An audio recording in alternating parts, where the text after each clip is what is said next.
मंगलाचरण करेंगे। ओम नमः सिद्धेभ्य जय श्री ओम नमः सिद्धेभ्य जय श्री ओम नमः सिद्धेभ्य।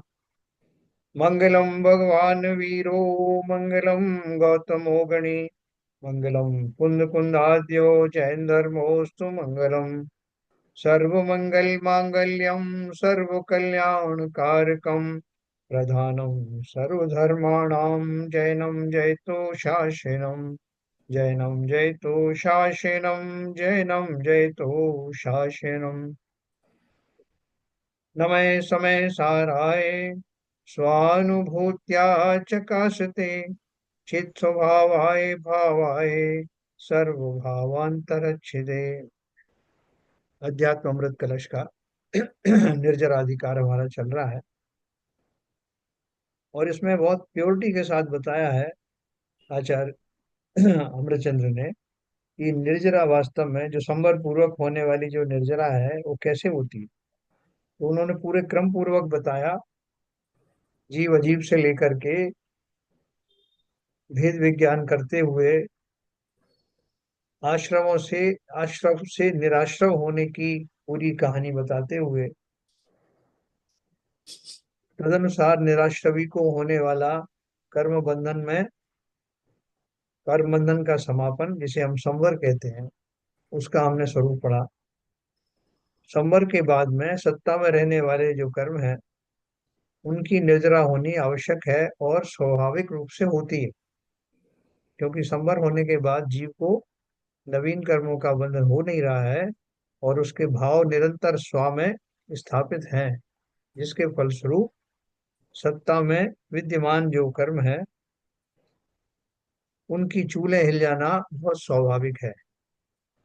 तो उसमें एक बारीक बात यह है कि क्या बाह्य आचरण से, बाह्य व्रत उपवास आदि से, बिना सम्यक दर्शन हुए, बिना भेद विज्ञान हुए अपेक्षित निर्जरा जो मोक्ष में साधक है, ऐसी निर्जरा हो सकती है क्या। तो कल अपन 2 दिन से ये बात पढ़ रहे हैं कि वो निर्जरा ऐसे होती नहीं। तो कैसे होती है, उसको कैसे प्राप्त किया जाए, चेला 2 दिन से ये प्रश्न पूछ रहा है। तो अपन उसका समाधान स्वयं अपने लिए देखेंगे कि कैसे उसमें निर्जरा होती है।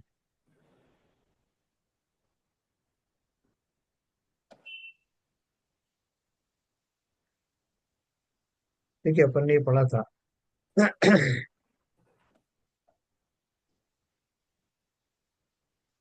कोई लोग किंचित बाह्य व्रताचरण रूप वर्तन प्रवर्तन करते हैं और अपने को सम्यक दृष्टि व व्रति मानकर राग रूप आचरण करते हैं। है ना।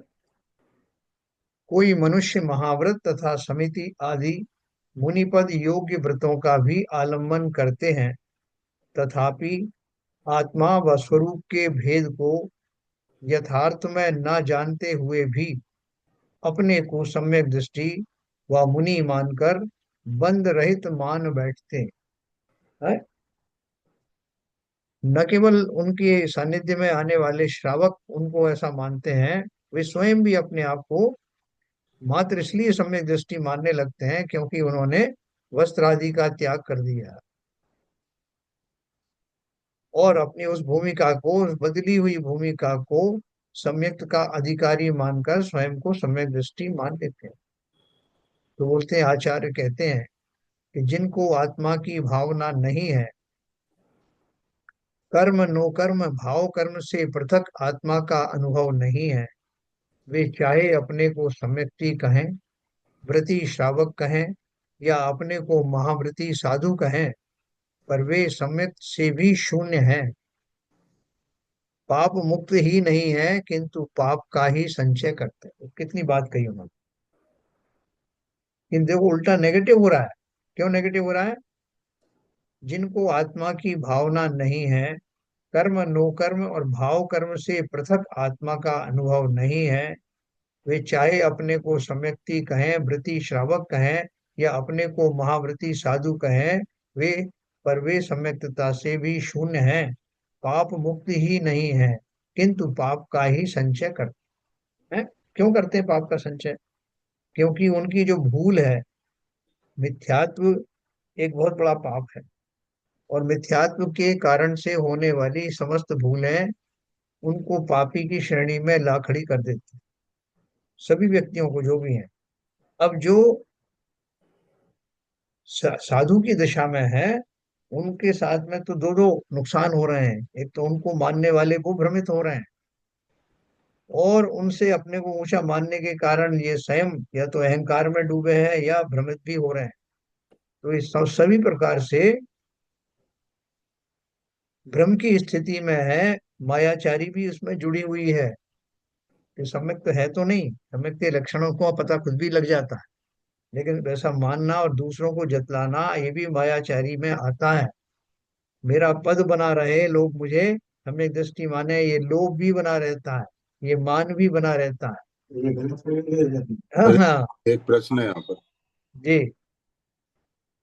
आपने जो बात कही कि ऐसे मुनि जो सम्यक दृष्टि नहीं है हाँ और पूर्ण रूप से संयम का पालन करते हैं, हाँ तो पहला तो मेरा प्रश्न ये है, क्या वो वास्तव में 28 मूल गुणों का पालन करते हैं? हाँ। देखिए दूसरा अपन ने हाँ हाँ, बोलिए। दूसरा प्रश्न ये है, अगर 28 मूल गुणों के पालन करते हैं, तो 28 मूल गुणों के में तो ऐसे गुण भी हैं जहाँ उनके व्यवहार से वो सम्यक झलकेगा। हाँ तो ऐसे साधु को, ऐसे जीव को कैसे पहचानेंगे ये सम्यक दृष्टि है या नहीं? हाँ हाँ, बहुत बढ़िया बात आपने कही। देखो देखो, पहली बात तो यह है कि 28 मूल गुणों का पालन निरतिचार बिना सम्यक के भी हो सकता है, ऐसा अपन ने वो पहले भी पढ़ा। किन का हो सकता है? ऐसे मुनिराज जो कोई शिथिलाचार नहीं कर रहे हैं, आगम में बताए हुए प्रकार से ही 28 मूल गुणों का पालन कर रहे हैं, और बाह्य बाह्य रूप से पंच महाव्रत का पालन कर रहे हैं, और किसी तरह की उनकी और दूसरी कोई वांछाएं भी नहीं है।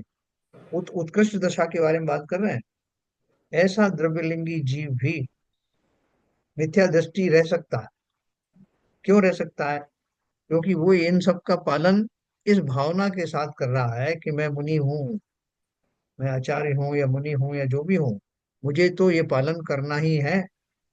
उसमें इसलिए तो मूल गुणों में तो ये भी आता है कि वो मायाचारी न करें। हाँ, नहीं, मैं दो कैटेगरी में अलग अलग बता रहा हूँ आपको।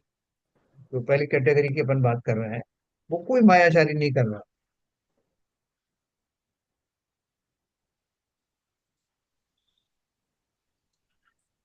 कोई मायाचारी नहीं कर रहे हैं। वो तो सहज में ही अपनी भूमिका में और शुभ भाव में है पूरे। ऐसा नहीं कि उनका शुभ भाव नहीं है, शुद्धोपयोग शुभोपयोग नहीं, शुभोपयोग भी है, लेकिन वेद विज्ञान नहीं है।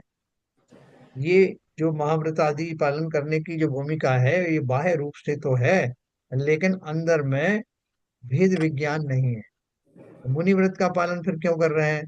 क्योंकि वो जानते हैं कि मैं मुनि बना हूं, इसलिए मुझे ये बाह्य में ये सारे व्रत उपवास तो करना ही है, वरना मैं मुनि नहीं कहलाऊंगा। तो वो कर रहे हैं, अपने विधिवत कर रहे हैं, लेकिन सम्यक दर्शन उनको नहीं हुआ है इस बात का भी। या तो उन्हें एहसास है, या उन्होंने परीक्षण किया नहीं है, लेकिन अपनी भूमिका में जो व्रत उपवास है वो नियम से कर रहे हैं।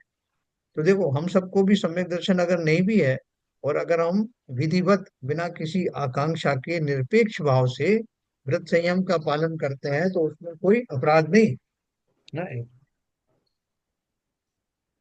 अब मैं भी स्वाध्याय में हूँ, बाद में बात करता हूँ।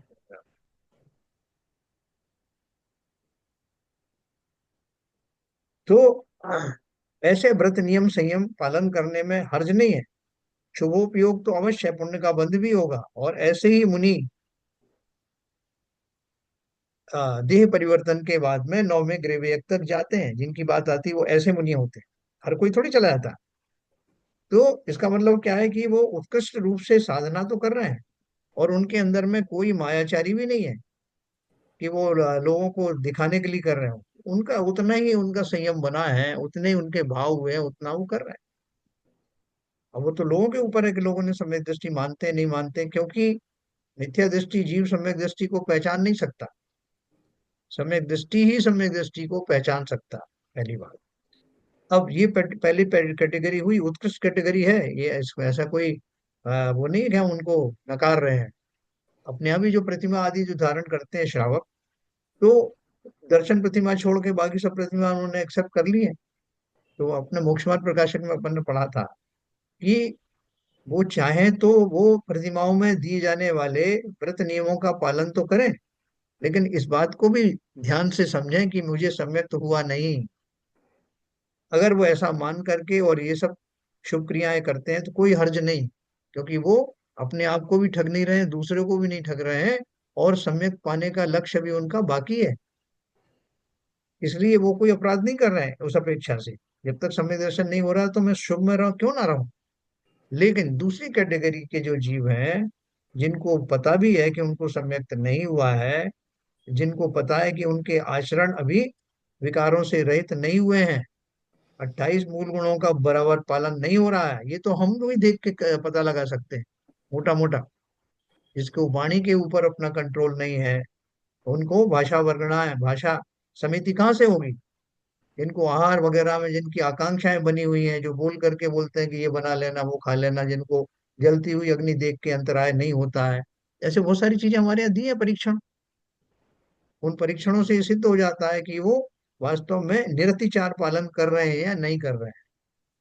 तो ये बाह्य क्रिया देख करके बाई एंड लार्ज मोटा मोटा इस बात का विश्वास हो जाता है कि सम्यक तो बात की बात है, कम से कम ये 28 मूल गुणों का पालन जो बिना सम्यक के भी किंचित किया जा सकता है, वो भी हो नहीं रहा। तीसरी यहाँ पे बात। यहाँ पर एक प्रश्न उठता है, साहब बीच में टोकूंगा। हाँ।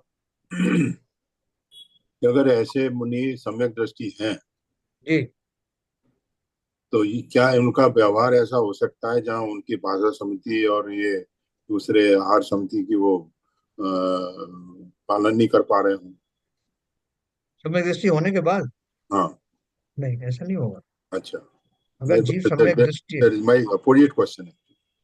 अगर जीव सम्यक दृष्टि है तो 28 मूल गुणों का पालन ना हो, ऐसा हो नहीं सकता। वो अगर वो मुनि बने तो वही वही मैं क्लियर कर रहा था। रिवर्स क्वेश्चन पूछा था मैंने इसी। 28 मूल गुणों का पालन दोनों ही करते हैं, दोनों ही कर सकते हैं। सम्यक दृष्टि भी कर सकता है, और दूसरा जो सम्यक दृष्टि नहीं है, द्रविलिंगी मुनि है, लेकिन कैसे द्रविलिंगी है, निरतिचार पालन करने वाले हैं। ये वो तो दोनों कैटेगरी वाले हैं। वो तो पहली कैटेगरी तो समझ में आ गई। जी। पर दूसरी कैटेगरी का स्पेसिफिक क्वेश्चन ये था कि क्या सम्यक दृष्टि जीव नेचुरली 28 गुणों का पालन करता ही है? 100% करेगा। चलिए ठीक है, क्लियर, बहुत बहुत क्लैरिटी आ गई। हाँ। जैसे अभी इस जितने भी मुनि महाराज आते हैं, आजकल सबके साथ एक पिकअप चलता है। हाँ। तो वो किस श्रेणी में आता है? वो 28 मुल्कों के पालन के अंदर आ जाता है या कैसे होता है? नहीं है नहीं वो यार, 28 नहीं गुणों यार। मूल गुणों के कारण। वो तो परिग्रह हो गया। तो आजकल देखो, सभी मुनि महाराज के साथ चलता है वो। सभी के साथ नहीं चलता है। नहीं, ये सब लगभग लगभग चलता है, वो सही कह रहे हैं। लगभग सभी के साथ चलता है। तो देखो, ये इसे काल दोष ही कहेंगे अपन, क्योंकि जो मुनि इस भय से अपने वो सब वो साथ में लेके चलते हैं कि कहीं मान लो आहार की व्यवस्था नहीं हुई तो, कहीं कोई स्थान नहीं मिला तो, श्रावकों को भी भय रहता है जो उनके साथ चलते हैं, और उनको स्वयं को भी होता है। उनकी बिना उनके स्वीकृति के तो ऐसा कुछ हो नहीं सकता। और ये सब परिग्रह ही है। देखो, ये थोड़ा हार्ड सत्य है, लेकिन है सत्य। भले ही कोई नहीं कर पा रहा है, भले ही कोई ये कहे कि आप करके दिखाओ, आप चल के दिखाओ, ऐसा पैदल चल के दिखाओ, आप इतने दिन तक बिना हार के रह सकते हो क्या, ऐसा भले ही कोई भी लॉजिक कहे, लेकिन मुनि का जो स्वरूप शास्त्रों में वर्णित है, उसमें तो तिल तुष मात्र भी परिग्रह पाप का ही कारण होता है। सर, कई मुनि आए अपने कारगर में, जी। हर किसी के साथ तो मैंने नहीं देखा ये ताम झाम। नहीं, आप बाहर निकल के देखोगे तो किसी की छोटी गाड़ी होगी, किसी की बड़ी गाड़ी नहीं, होगी। कई कई मुनियों के साथ नहीं थी कोई गाड़ी से। तो नहीं होगा, अच्छी हाँ। बात है। हाँ। बाई एंड लार्ज जनरल जिनका होता है उनकी बात कर रहे नहीं, मतलब बहुत मुनि आए जिनके हैं। साथ हाँ। कोई गाड़ी नहीं थी, सिंगल आए। विद्यासागर महाराज भी, मेरे ख्याल से विद्यासागर महाराज अपनी स्वीकृति से कोई गाड़ी वाड़ी नहीं रखते थे। हाँ। वो उनके पास कोई गाड़ी नहीं। हाँ, ऐसे बहुत उन, सारे होंगे मुनि, ऐसा नहीं उन, है कि नहीं है। उनके जितने भी मुनि आए चेले, जी। उनके पास भी कोई गाड़ी नहीं थी। हाँ। तो उनके अच्छी बात है। उनके संग में ये गाड़ी का प्रथा नहीं है उनके यहाँ। क्योंकि देखो जीव को, ये अगर भेद विज्ञान है तो जिस शरीर के लिए मैं मरा जा रहा हूँ वो शरीर ही मेरा नहीं है। इतना तो श्रावकों को भी सिखाया जाता है 12 भावनाओं के आदि के निमित्त से। तो मुनिराज तो स्वयं ही त्याग की मूर्ति है, और भेद विज्ञान उन्हें हुआ नहीं ऐसा अपन सोच भी नहीं सकते। तो भेद विज्ञान जिन्हें है उन्हें शरीर की क्या परवाह। बिल्कुल सही ये तो बात। हम और आप जो दीक्षा लेंगे तो पहले से अपने मित्रों में फैला देंगे, भाई साहब कल से मैं दीक्षा ले रहा हूँ, मेरा आहार बाहर तैयार रखना, मेरा ख्याल रखना। ख्याल रखना। मैं पहले से लिस्ट बता देता हूँ मुझे क्या क्या पसंद है। तो वो तो कहाँ है मुनि को, जैसे बोलते हैं ना अतिथि कहाँ, उनकी कोई तिथि नहीं, कब कहाँ चले जाएंगे कब कहाँ पहुंचेंगे उनको इस बात का कोई आ, जरा भी शंका नहीं कि वहां जाएंगे तो आहार होगा कि नहीं होगा, वहां लोग मिलेंगे तो क्या होगा। बिल्कुल निशंक भाव से चलते हैं, क्योंकि निकांक्षित और निवांछित निर्वांछित होना ही सम्यक दृष्टि का पहला लक्षण है। तो अगर सम्यक दर्शन नहीं भी है, जैसे जरूरी नहीं सबको सम्यक दर्शन हो, तब भी अपने आचरणों में वो शास्त्रोक्त 28 मूल गुणों का पालन करना, भले ही इस भाव से करना कि मैं मुनि हूँ, नहीं अगर ऐसा हो गया तो मैं कैसा गुरु आऊंगा, हमारे यहाँ गुरु कहाँ होंगे। तो इस भाव से करने वाले भी विरले ही हैं।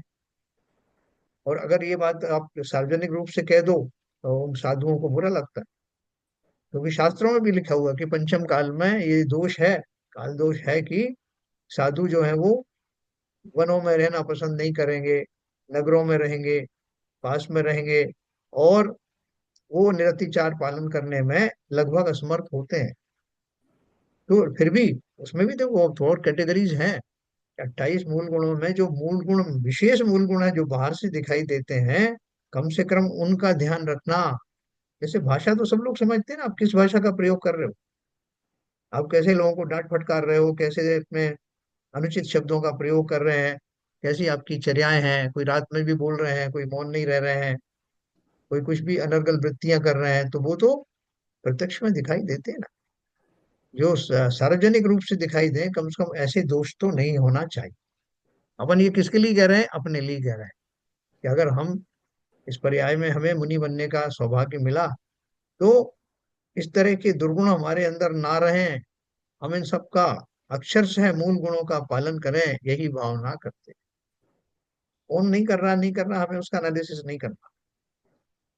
तो देखो ये हो गया, और इसलिए उन्होंने देखो ये थोड़ी कड़ी भाषा है। क्या बोला उन्होंने, आचार्य कहते हैं कि जिनको आत्मा की भावना नहीं है, कर्म नो कर्म भाव कर्म से पृथक आत्मा का अनुभव नहीं है, वे चाहे अपने को सम्यक्ति कहें, व्रती श्रावक कहें, या अपने को महाव्रती साधु कहें, पर वे सम्यक सम्यक से भी शून्य है, पाप मुक्त ही नहीं है, किंतु पाप का ही संचय करते हैं। देखो पाप मुक्त और पाप संचय में क्या फर्क है।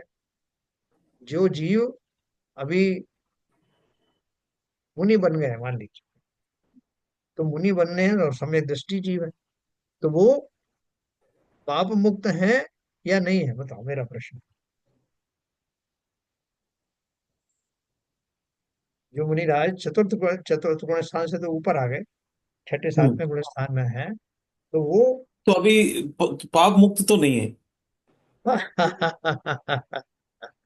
उनके सत्ता में क्यों, वो तो रहेंगे, जो सत्ता में है बहुत ऑलरेडी वो रहेंगे। बहुत बहुत बढ़िया। संचय मतलब नया का नया, उन्होंने संचय नहीं लिया, नया नया बस, इकट्ठा नहीं किया। क्योंकि भेद विज्ञानी है, सम्यक दृष्टि है, तो नवीन बंधन उनका रुक जाएगा। उस तरह के राग द्वेषों से रहित होंगे तो नया नवीन बंधन नहीं करेंगे, लेकिन पाप मुक्त भी हुए नहीं। अच्छा आपने सही समझाया। तो देखो अपन को उसकी पूरी चीज समझना चाहिए, कहाँ भले ही शब्द थोड़े हार्ड लगे, इस वस्तु स्थिति हार्ड लगे, लेकिन है तो यही। क्योंकि हम अब जब सर्जन ऑपरेशन करता है तो वो इस बात की परवाह नहीं करता कि आपको चुभेगा, वो पूरी शल्य क्रिया करता है, क्योंकि उसे हमें निशल्य करना है। तो इसलिए आचार्यों ने बिल्कुल बेबाक बात कही है, और उसको हमको उसी संदर्भ में ग्रहण करना चाहिए। तो फिर देखो एक प्रश्न किया किसी ने, आत्मा अनात्मा का भेद तो जिन धर्म से बहिर्मुख अनेक संप्रदाय के लोग भी जानते हैं तथा कहते हैं। वो क्या कह रहे हैं, समझना इस बात को। आत्मा और अनात्मा का भेद तो जिन धर्म से बहिर्मुख, यानी दूसरे दर्शन वाले अनेक संप्रदाय के लोग भी जानते हैं तथा कहते हैं, अनपढ़ भी मृत मनुष्य को तथा जीवित मनुष्य को देखकर भेद कर लेता। वह जानता है कि मृत में आत्मा नहीं है, जीवित में आत्मा है। तब ये सभी जीव सम्यक दृष्टि कहलाएंगे। मिथ्या दृष्टि तो कोई अज्ञानी विरले ही होंगे। है, शीला क्या बोल रहा है कि आप जो मापदंड बता रहे हो कि आत्मा अनात्मा का भेद होना चाहिए, भेद विज्ञान होना चाहिए, तो ऐसा भेद विज्ञान तो सब चलते फिरते बहुत जगह मिल जाएगा आपको। जितने भी जो दूसरे संप्रदाय के लोग हैं वो भी जानते हैं कि मुर्दे में जान नहीं होती, आत्मा जो है वो जहाँ होती है वो जीव चैतन्य होता है। तो उसमें ऐसा भेद तो वो भी जानते हैं, जो अनपढ़ भी जानते हैं इसको। तो इसमें क्या खास बात है कि आप भेद विज्ञान चिल्ला रहे हो? तो क्या भेद विज्ञान है, सभी लोग जानते हैं ये तो। और आप इस दृष्टि से, अगर आपकी परिभाषा सम्यक दृष्टि की यही है, वेद वैज्ञानिक यही है, तो ये सभी जीव सम्यक दृष्टि कहलाएंगे। मिथ्या दृष्टि तो कोई अलग कैटेगरी होगी, वो हमें पता नहीं। समाधान दिया, ऐसा नहीं है। सम्यक दृष्टि ही कोई ज्ञानी विरले मनुष्य है। सम्यक दृष्टि हर कोई होता है क्या? लाखों करोड़ों लोगों में से एक आध सम्यक दर्शनधारी होता है। सर्वसाधारण जन आत्मा और शरीर का भेद जानकर भी आत्मा स्वयं क्या है, क्या स्वरूप है, क्या लक्षण है, यह नहीं जानते। ये तो जानते हैं कि भाई इसमें कोई आत्मा नाम की चीज होगी जो चली गई, ऐसे ये मर गया, लेकिन वो आत्मा क्या है, हम ही वो आत्मा है। और उसका स्वरूप क्या है, उसके क्या लक्षण है, उसमें क्या क्या गुण है, उसकी क्या विशेषताएं, ये कौन जानता है? सर्वसाधारण जन आत्मा और शरीर का भेद जानकर भी आत्मा स्वयं क्या है, क्या स्वरूप है, क्या लक्षण है, यह नहीं जानते। अतः आत्म स्वरूप की सच्ची जानकारी जब तक ना हो तब तक सम्यक दर्शन नहीं होता। सम्यक दर्शन कोई ऐसी चीज थोड़ी कि सड़क पर पड़ी मिल जाएगी। आप बहुत गहराई से जब आप उस उन संवेदनाओं को समझने लगते हो कि आत्मा, मैं जीव हूँ, मैं आत्मा हूँ, और मेरे क्या गुण हैं, मेरे क्या लक्षण हैं। प्रारंभिक भूमिकाओं में हम ग्रंथों से पढ़ करके, मुनि आदि के जो देशनाओं से सुन करके और किंचित उसका स्वरूप समझते हैं। उस स्वरूप को समझने के बाद हम भावना के लेवल पर उसका चिंतन करते हैं। तो और ये तो पर्याय ही चेंज हुई है अभी तो। कर्मांड शरीर वगैरह तो सब बने हुए हैं, कर्म तो एज इट चीज लगे हुए हैं उसमें। तो कहने में ऐसा आता है कि भाई शरीर से आत्मा निकल गई है, तो केवल जी, एक दशा हुई, संसार से थोड़ी निकले अभी। हाँ हाँ, नहीं, शरीर संसार से निकलने की बात नहीं कर रहे हैं। उन्होंने क्वेश्चन ये पूछा है कि आपकी सारी बातों से हमें ये लग रहा है कि जिन्होंने भेद विज्ञान कर लिया है, आत्मा को और बाकी आत्मा के अतिरिक्त जितने पदार्थ हैं उनको भिन्न करके जिन्होंने जान लिया है कि वो भिन्न है, वो सब ज्ञानी है, सम्यक दृष्टि है। तो ऐसा तो संसार में सारे जीव मिलेंगे आपको। जो कम पढ़े लिखे हैं वो भी जानते हैं कि आत्मा अलग है, शरीर अलग है, तो हो गया क्या भेद विज्ञान? वो उनका प्रश्न इतना ही मात्र है।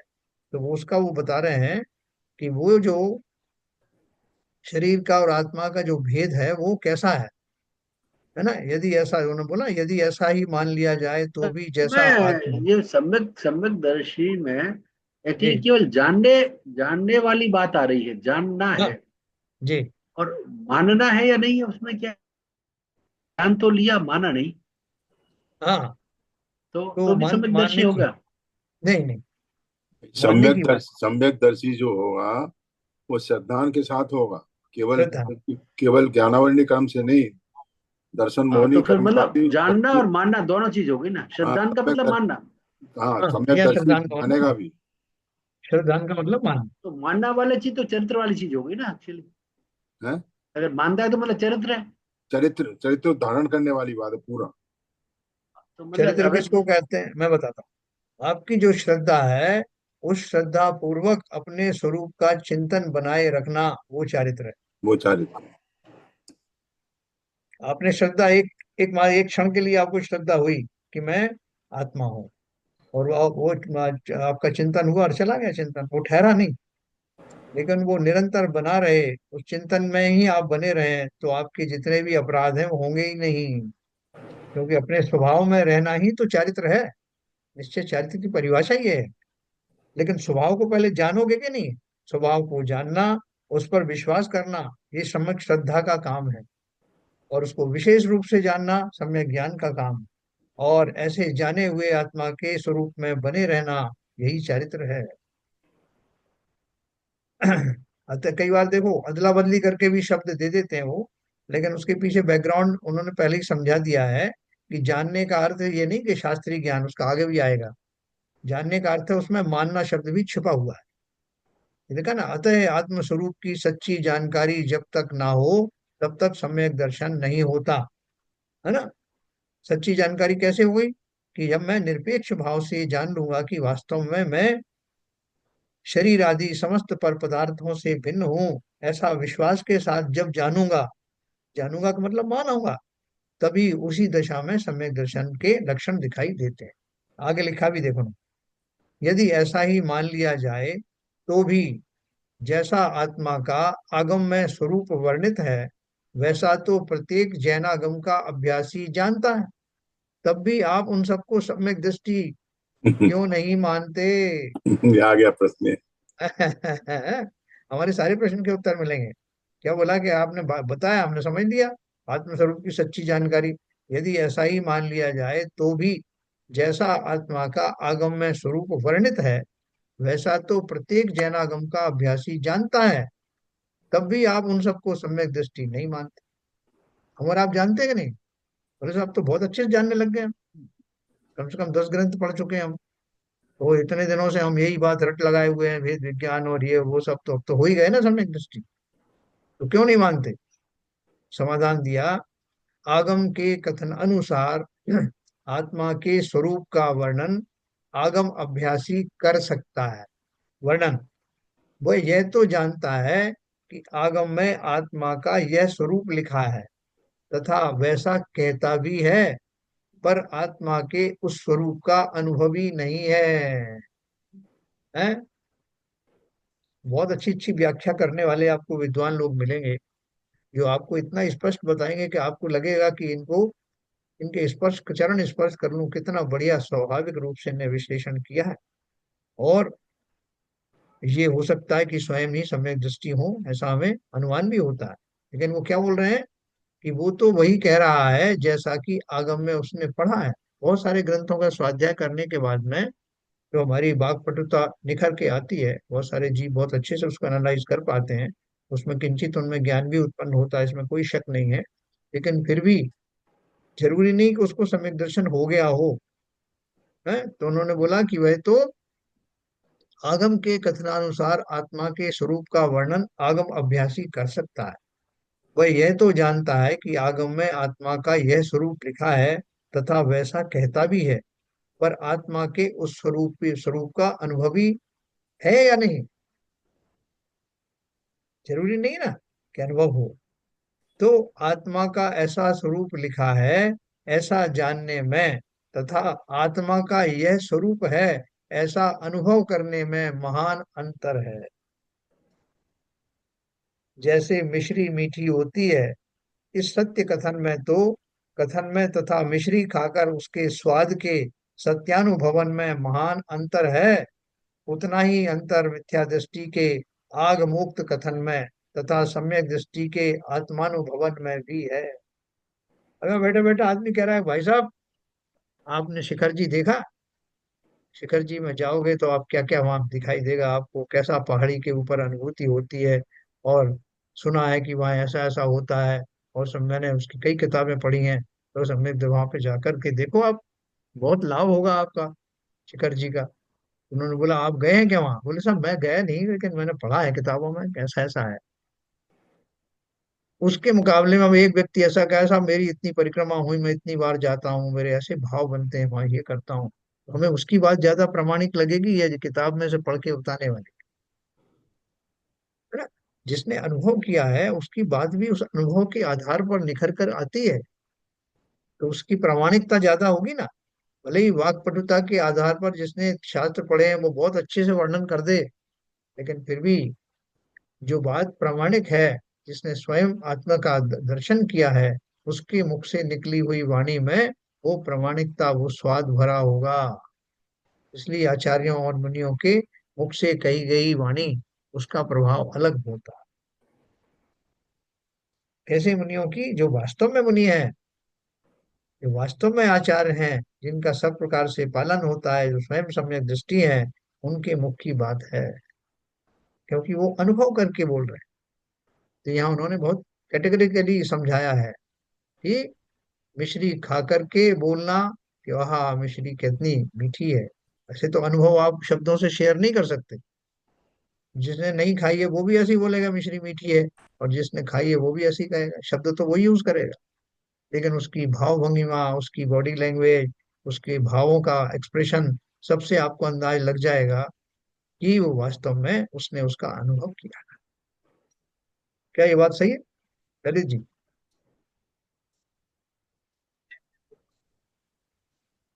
ये आपको लगता है कि नहीं, वो तो उससे भी ज्यादा अच्छे से वो एक्सप्रेस कर सकता है जिसने खाली पढ़ा है ना। एक्सप्रेस करना कर सकता है कि तो वाक् पटुता है, कला है बोलने की, लेकिन वो प्रामाणिकता नहीं आती। तो बिल्कुल भी नहीं आएगी सर। ये तो जैसे कि अभी मैं सोच रहा था एक एग्जांपल, अगर किसी को कितना भी अच्छा आर्किमिडीज का सिद्धांत पता हो कि पानी में कूदने में आप जितना भी पानी को हटाओगे, आपकी बॉडी के वॉल्यूम के बेस पे पानी आपको अपथ्रस्ट देके आपको तैरने में मदद करेगा। लेकिन जिसको स्विमिंग नहीं आती, या चाहे वो कितना भी उस सिद्धांत में पारंगत हो और उसको पक्का पता हो कि ये तैरा जा सकता है, पानी में डूबता नहीं है, लेकिन जिसने डुबकी नहीं लगाई उसको वो वो उसका श्रद्धान है ही नहीं उस चीज में, क्योंकि उसको नहीं है पता, वो सिर्फ उसको थ्योरी पता है। तो बहुत सारे एग्जाम्पल हो सकते हैं। और अगर हम जाते हैं दूसरों के, किसी के यहाँ किसी किसी जीव की मृत्यु हो गई तो बहुत हम बड़ी बड़ी बातें करते हैं, जाना तो सबको है, और आत्मा तो अमर है। और जब अपने किसी प्रियजन के साथ ऐसा हो और वो सामने वाला ऐसा बोल दे, तो वो शब्द चुभने लगते हैं। यस, तो वहां पे हमें पता लग जाता है कि हम जो बोल रहे थे दूसरों के यहाँ जाके, वो हम अब भी मानते नहीं है, सिर्फ जानते हैं। जी, बिल्कुल सही। आपने विपुल जी जो एग्जाम्पल दिया पहला वाला, स्विमिंग वाला, वो बहुत सटीक एग्जाम्पल है कि जिसने स्विमिंग की थ्योरी पढ़ी है, जो स्विमिंग में तालाब में उतरा ही नहीं है, पानी में उतरा नहीं है, उसको श्रद्धान ही नहीं है, इसलिए वो डूबने की कोशिश करता है। अगर श्रद्धान हो जाएगा तो फिर वो डूबेगा नहीं। जब तैरेगा तो उतना पानी वो डिस्प्लेस करेगा। ये श्रद्धान उसके जब उसके आचरण में आ जाएगा, तभी वो तैरना सीखेगा। ये बहुत बढ़िया एग्जाम्पल है आपका, एक सम्मिलित सम्यक दृष्टि जीव के लिए समझाने के लिए। तो रोटी बनाने का वो आया ना, तो एक गृहिणी ने रोटी बनाने की ये किताब पढ़ी कि जब तवे का टेम्परेचर इतना आ जाए तो उसको ये करके उस पर डाल दो, तो वो थर्मामीटर लेके खड़ी रही।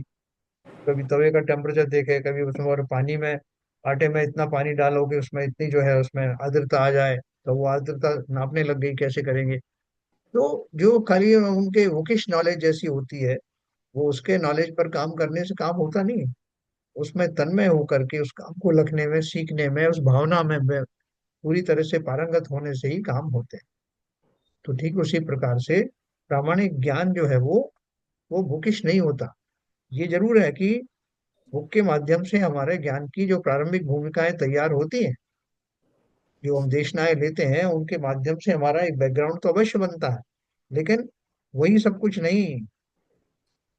क्या शिवभूत मुनि जो थे, तो शिवभूत मुनि ने उन्होंने कौन सा जो है वो शास्त्र पढ़े थे? तो अंगूठा छाप थे। लेकिन खाली वो अनुभवन करके कि भैया दाल और छिलके की तरह मैं भी शरीर आदि से भिन्न हूँ ना, आत्मा अलग है और जड़ अलग है, ऐसा भावनात्मक लेवल पर भाया, तभी तो केवल ज्ञान प्राप्त हुआ। वहाँ लौकिक पढ़ाई काम में नहीं आई। तो इसलिए वो बोल रहे हैं, यदि कोई ने आत्मा का ऐसा स्वरूप लिखा है, ऐसा जानने में तथा आत्मा का यह स्वरूप है, ऐसा अनुभव करने में महान अंतर है। देखो, एक पुरुषार्थ हमारा जो कहते हैं ना, हमें क्या पुरुषार्थ करना चाहिए, सबसे बड़ा पुरुषार्थ हमारी भूमिका में यही है कि जो हमने सिद्धांत पढ़े हैं उन पर विश्वास लाना, कि मैं आत्मा हूँ, एक द्रव्य दूसरे द्रव्य का कुछ नहीं करता, ये भी एक सिद्धांत है। मैं अजर अमर हूँ, मेरा कभी कुछ बिगड़ता नहीं, ये भी सब सिद्धांत है। कोई दूसरे को मुक्त नहीं कर सकता, मैं स्वयं ही अपने आप को मुक्त कर सकता हूँ, ऐसे बहुत सारे सिद्धांत हैं। उन सिद्धांतों पर विश्वास लाना, नहीं तो हम उसमें कहते हैं किसने देखा सा, मैं आत्मा हूँ, मैं मोक्ष जाऊंगा, ये सब किसने देखा है, ये सब अनर्गल बातें हैं। तो उसका कोई इलाज नहीं। इसलिए पुरुषार्थ क्या है कि उस पर तो श्रद्धा ला ना सका, है ना, और मिथ्या का अभ्यास किया। ये उनकी पूजन है ना भारिल जी की। तो ये जो कुछ जिनेन्द्र देव ने कहा है, जो पंच परमेष्टि के जो वचन है, उसको लॉजिकली तोलो कि कहाँ तक सच है। अपने पास लॉजिक है ना, अपन दुनिया की संसारी वस्तुओं में लगाते रहते हैं, उस लॉजिक को यहाँ लगाओ। और जब आपको लगे कि ये निस्वार्थ भाव से इनके द्वारा कही गई बातें, इसमें इनका क्या स्वार्थ है, ऐसा भी नहीं कि वो आकर के आपसे अपने पैर पुजवा रहे हो, क्योंकि ये धारा प्रवाह चला आ रहा है। जैन धर्म का ये सारा जो सिद्धांत है, उन पर जब अपन कस करके देखें कि देखो मेरे सामने कितने जीव, कोई पशु बनते हैं, कोई छोटे और क्षुद्र प्राणी बनते हैं, और कैसे दुखी सुखी रहते हैं, और कोई अमीर है कोई गरीब है, जो अच्छे काम करते हैं वो संतुष्ट रहते हैं, ये सब मैं एनालाइज करूँ ना, तो एनालाइज करके मैं इसी निष्कर्ष पर पहुंचूंगा जो मैंने सिद्धांत में पढ़ा है।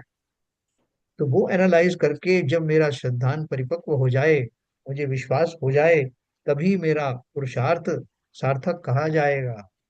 यही सबसे पहला पुरुषार्थ है कि इस पर विश्वास आए। तो उन्होंने बोला,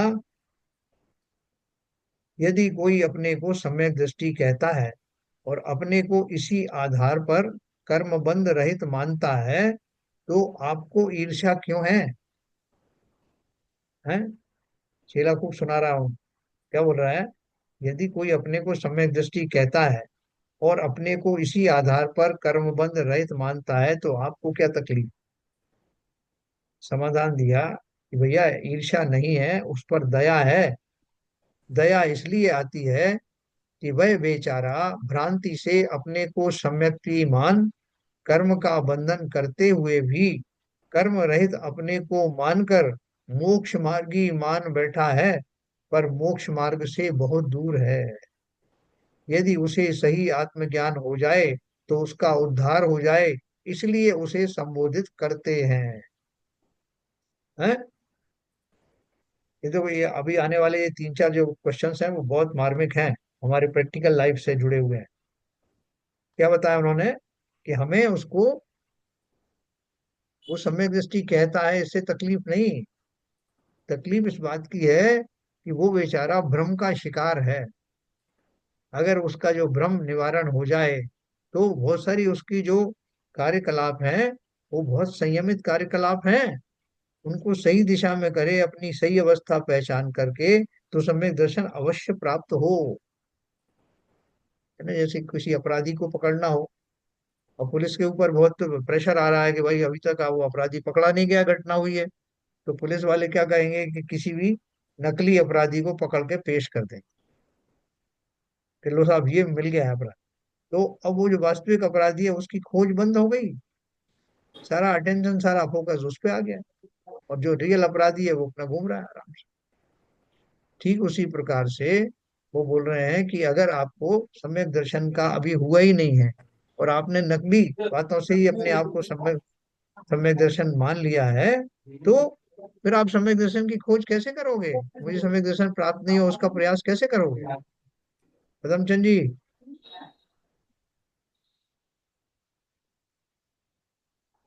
है ना? तो इसलिए उन्होंने कहा कि हमें उस पर दया आती है, वह बेचारा भ्रांति से अपने को सम्यक मान, कर्म का बंधन करते हुए भी कर्म रहित अपने को मानकर मोक्ष मार्गी मान बैठा है। जब पहले ही मान लिया मोक्ष मार्ग, तो फिर नए रास्ते की खोज कैसे करेगा? पर मोक्ष मार्ग तो बहुत दूर है, यदि उसे सही आत्मज्ञान हो जाए तो उसका उद्धार हो जाए, इसलिए उसे संबोधित करते हैं कि भैया, ये व्यर्थ के अहंकार को छोड़ो, शास्त्रों में तो लक्षण भी दिया है कि तुम्हें सम्यक दर्शन हुआ है नहीं हुआ उसकी परीक्षा कर सकते हो। अगर मैं निशंक हो जाऊं, मैं निकांक्षित हो जाऊं, शरीर आदि में होने वाली संवेदनाएं मुझे ऐसी परेशान नहीं करती हैं, और संसार के जो सुख दुख हैं, संसार के संबंध हैं, उनको लेकर के मैं बहुत संवेदनशील नहीं हूं, तो लक्षण है कि वास्तव में वेद विज्ञान का उपक्रम चल रहा है। तो ये उन्होंने बोला। फिर उसने आज उसने प्रश्न किया, कर्म बंद करते हुए, मिथ्या दृष्टि रहते हुए भी यदि अपने को सम्यक्ति तथा बंद रहित माने, तो इसमें आपको क्या आपत्ति है, क्या हानि है? वो बोले आप क्यों पीछे पड़े हुए हो? कर्म बंधन, कर्म बंद कर रहा है, ठीक है, मिथ्या दृष्टि भी है, अगर अपने को सम्यक्ति मान रहा है, बंद रहित मान रहा है, तो आपको क्या प्रॉब्लम है? सीधा सीधा आचार्य से प्रश्न करा। समाधान दिया कि भैया हमारी कोई हानि नहीं है, तथापि उसकी हानि तो सुनिश्चित है, अतः उसे सावधान करने के लिए ऐसा उपदेश है। तो साधु तो उपदेश निरपेक्ष होकर देते हैं ना, उन्हें उससे क्या लेना देना, उससे कोई लाभ थोड़ी हो रहा है। हाँ, इतना जरूर है, चाहते हैं कि जीव सब भ्रम से मुक्त हो और सही दिशा में बढ़े। तो प्रश्न किया एक और, देख प्रश्न, जो व्रत पालते हैं, समिति पालते हैं, वे तो सदाचारी हैं, आप उनके व्रतों की सराहना न करके उन्हें पापी कहकर क्यों स्वयं पाप करते हैं? जो व्रत पालते हैं, समिति पालते हैं, सदाचारी रहते हैं, आप उनके व्रतों की सराहना ना करके उन्हें पापी कहकर क्यों स्वयं पाप करते हैं? आपने देखा होगा बहुत सारे आजकल हमारे समाज में प्रतिमाधारी हैं, किसी की बुराई के लिए नहीं कह रहा, इसी प्रश्न के संदर्भ में कह रहा हूँ, जो अभी और आगे खुलासा आएगा। तो वो, क्योंकि दर्शन प्रतिमा पहली प्रतिमा है और सम्यक दर्शन हुआ नहीं, तो अब उन वो कहेंगे हम कैसे बैठे रहें क्या? तो फिर उन्होंने उसका एक विकल्प ढूंढ लिया कि भगवान की जिन बिंब का दर्शन करना ही दर्शन प्रतिमा है, जिन प्रतिमा है ना, तो पहली प्रतिमा मान ली उन्होंने उसको। जबकि पहली प्रतिमा की क्या है? सम्यक दर्शन, शुद्ध सम्यक दर्शन वाली प्रतिमा है। प्रतिमाधारी वही हो सकता है जिसको सम्यक तो हुआ हो।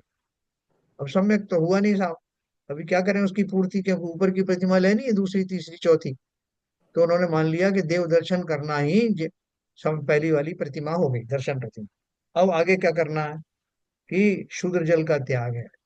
तो शुद्ध जल का त्याग है मतलब कुएं का पानी पीना है, और कुएं का पानी में चूंकि जीवाणु होती है, इसलिए उसका कुएं का जल निकाल करके और हाल के हाल ही उसको एक अंतर मूर्त में वापस उसको वहीं तक पहुंचानी, जल थानक तो ऐसा नियम।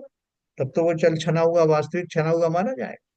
वो तो कुछ हो नहीं रहा, कब का लाया हुआ पानी है, कब तक रखा हुआ है, कब जीवाणु हुई, जीवाणु कहाँ की गई, उसी स्रोत में की गई कि नहीं की गई, वो नहीं हो रहा। फिर बोले कि हमें ताजे मसाले हम रोज पीस के खाते हैं साहब, तो रोज खटपट मसाले की कूट पाट चल रही है। अब दूध चाहिए तो दूध लेने के लिए अंधेरे में जा रहे हैं, जहाँ से भैंस गाय का जो का स्थान है, अंधेरे में इसलिए जान रहे हैं कि जा रहे हैं क्योंकि अभी पूरी प्रक्रिया करते करते बहुत देर हो जाएगी, तो अंधेरे में ही जा रहे हैं। सारी बहुत सारी क्रिया अंधेरे में हो रही, कितने जीव पैरों के नीचे आ रहे हैं, वाहनों के नीचे आ रहे हैं, उसकी कोई परवाह नहीं, मुझे तो शुद्ध दूध लाना है और समय से लाना है। तो अपना जो समयावधि है जिसमें सारे कार्यकलाप हो रहे हैं, वो पूर्ण करने के चक्कर में कहाँ हिंसा हो रही है, कहाँ नहीं हो रही है, और किस कार्य के लिए प्रतिमा धारण कर की थी, उसको ना हो करके वो एक रूटीन मात्र रह जाता है। उस रूटीन के रहने में कहीं आत्मदर्शन के लिए जगह ही नहीं। वो बोलेगा नहीं साहब कैसे नहीं है, हम उसमें सामायिक भी करते हैं। क्या सामायिक करते हैं? वो सामायिक का पाठ पढ़ते हैं, और 2 बार 3 बार पढ़ते हैं, और सब वो नवृत्ति आवृत्ति वगैरह सब करते हैं, और पूजन भी करते हैं। लेकिन उस पूरे प्रोसेस में, ये पूरा प्रोसेस मैकेनिकली चलता है, जिसमें वास्तव में आत्मा से संबंधित सेंसेशन का टाइम ही नहीं। जो कर पा रहे हैं उनकी बात नहीं, जो इसमें आया है मैं उसकी बात कर रहा हूं। तो इसलिए ऐसी साधना करने में जो इतने जीवों की हिंसा हुई, अवज्ञाएं हुई, वास्तविक उसका स्वरूप ना समझ करके मात्र रूटीन में जो व्यस्त रहा, उस जीव ने वास्तव में पाप का बंध किया या निर्जराएं की। उसका चौथा गुण, पांचवा गुण स्थान तो दूर की बात है, चौथा भी नहीं हुआ।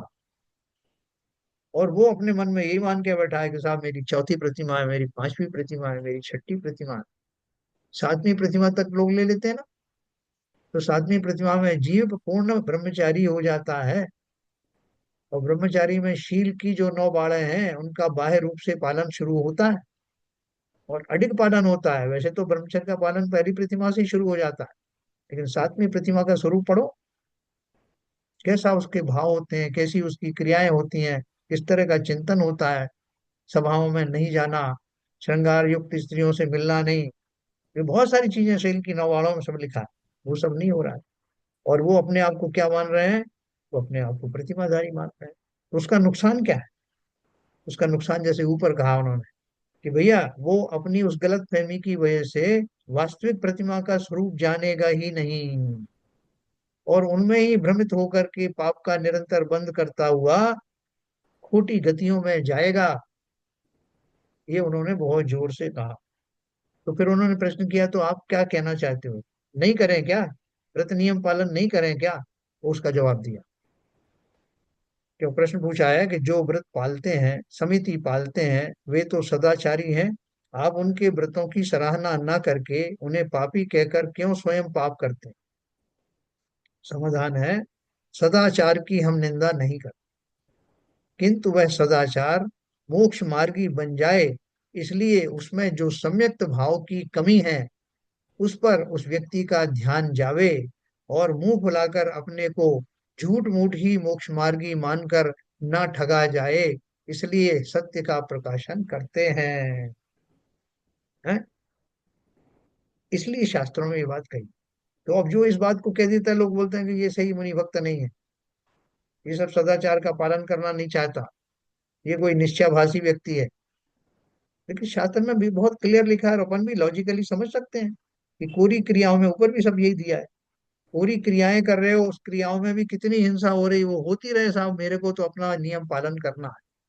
सुबह उठ करके 4 बजे से ये करना है, वो करना है, और मुझे बहुत सुबह सुबह अभिषेक देखना है, तो एक अभिषेक करने वाला भी ऐसा खड़ा कर दिया जो अंधेरे में अभिषेक करता है, क्योंकि उनको देखना है। तो ये सारी प्रक्रियाएं क्या हो रही हैं? अहिंसा, अनुव्रत का पालन करने की जगह पर महान हिंसा हो रही है। तो देखो, इस बात को अन्यथा लेने की बजाय अपन उसको भली भांति समझें कि मोक्ष मार्ग प्रकाशक में भी लिखा है कि जो व्यक्ति इन प्रतिमा आदि का पालन, उनमें निहित व्रत नियमों का पालन ये मानकर नहीं कर रहे हैं कि ये प्रतिमाओं का पालन हो रहा है, लेकिन पालन कर रहे हैं, तो उनमें कोई हर्ज नहीं, क्योंकि उनके सामने अभी वास्तविक प्रतिमाएं उनको दिखाई दे रही हैं, वो भ्रमित नहीं हुए हैं, वो रुके नहीं हैं, उनके लिए कोई हर्ज नहीं। लेकिन जो गलतफहमी के शिकार हो गए कि यही प्रतिमाएं हैं, वो वास्तव में असली प्रतिमा तक कभी पहुंचेंगे नहीं। तो इसलिए उन्होंने लिखा, सदाचार की हम निंदा नहीं करते, किंतु वह सदाचार मोक्ष मार्गी बन जाए, इसलिए उसमें जो सम्यक्त भाव की रिक्तता है उस पर उस व्यक्ति का ध्यान जावे, और मुंह फुलाकर अपने को झूठ मूठ ही मोक्ष मार्गी मानकर न ठगाया जाए, इसलिए सत्य का प्रकाशन कर। देखो, इसका ये भी अर्थ नहीं है कि जो नियम संयम कुछ भी नहीं लेते हैं वो सोच रहे हैं इनसे तो हम अच्छे हैं। ऐसा भी नहीं है। आपको अनर्गल वृत्तियां नहीं करनी है। नहीं साहब, वो आपने बताया ना कि ये सब करने में ज्यादा दोष लगता है, इसलिए हम तो कुछ करते ही नहीं है, आराम से 8 बजे उठते हैं, मंदिर जाते हैं, एक बार दर्शन करके आ जाते हैं, हम इस प्रपंच में नहीं पड़ते। ऐसा नहीं है। जो क्रियाएं वो कर रहे हैं वो सराहनीय है, प्रोवाइडेड कि उन क्रियाओं के मध्य में विवेक का इस्तेमाल हो, मेरे किंचित कार्यशैली से जीवों की हिंसाएं ना हो, और मुझे भरपूर समय मिले जिन क्रियाओं को मैं जिस रूप में जिस कारण से कर रहा हूं, कि मेरे भावों में स्व आत्मा के चिंतन के लिए मुझे जीवन में जगह मिले, समय मिले, उसके लिए ये सब उपाय कर रहा हूँ। इसलिए शुद्ध मसाले और शुद्ध भोजन की तलाश इसलिए कर रहा हूँ।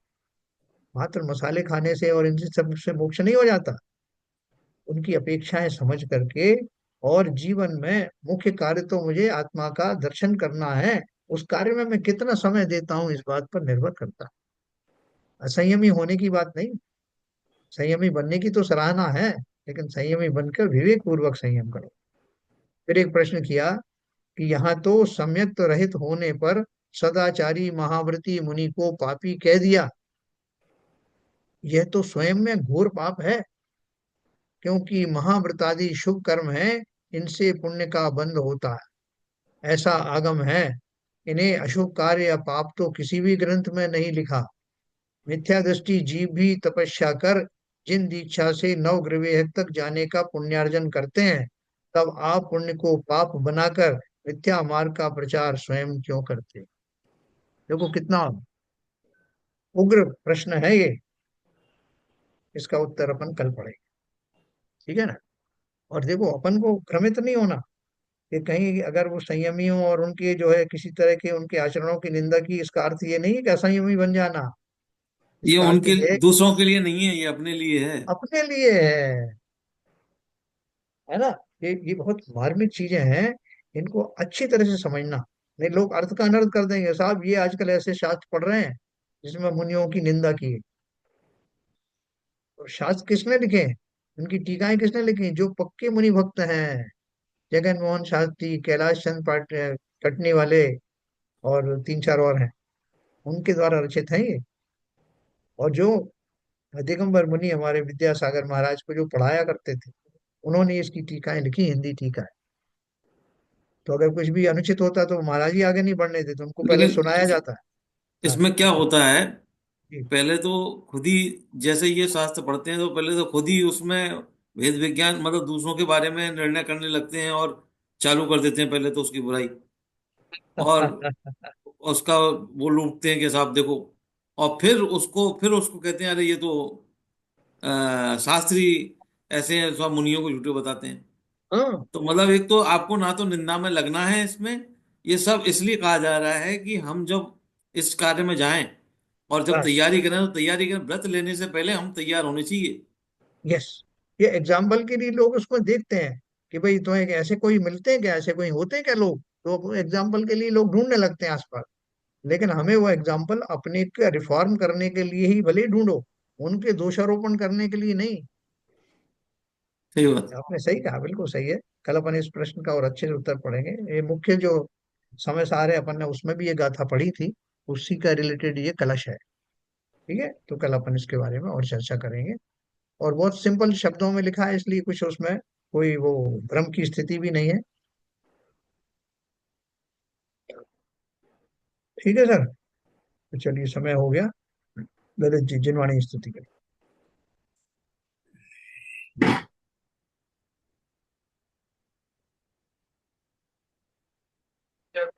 नाश वेको ज्ञान के प्रकाश वेको आप पर भास वेको भानु सी बखानी है। छहो द्रव्य जान वेको बंधे विधि भान वेको स्वरूपी छान वेको परम प्रमाणी है। अनुभव बताए वेको जीव के जताए वेको काहू न सताए वेको भव्य और आनी है। जहाँ तहाँ तार वे को पार के उतार वे को सुख विस्तार वे को यही जिन वाणी है। हे जिन वाणी भारती तो है जबूदन है, जो तेरी शरण गए सो पावे सुख चैन। या वाणी के ज्ञान से सूझे लोकालो, तो वाणी मस्तक धर्म सदा देते हैं दो, सदा देते हैं दो। वाणी माता की जय।